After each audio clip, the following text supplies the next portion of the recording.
Hello and welcome to Unboxing with Esther, where I give you my first impression of products and reviews. Today we are looking at the Tommee Tippee Electric Steriliser. Using the all-natural cleaning power of steam, this sterilizer kills 99.9% of harmful germs and household bacteria without harsh chemicals and leaves no nasty residue. It's slim and easy to use. To start off, simply remove the stackable tray and pour 80 ml of water into the sterilizer base. The Tommee Tippee bottle has a handy 80 ml measure.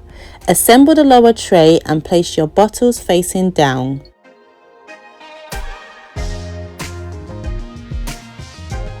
For the next step, you want to assemble the upper tray and place the teats, screw ring and lid. Press the play button to start the sterilizer.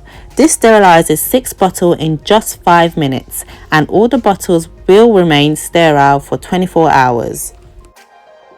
I love the sterilizer because it's quick and it does what it needs to do, and it's been a game changer in protecting my baby from bacteria really. So yes, I would 100% recommend it. Thank you so much for watching my video. If you did enjoy it, please give it a thumbs up, and if there's anything specific you would like me to unbox and just give you my opinion on, just please put it down in the comment section below, and I'll hope to see you guys all in my next one.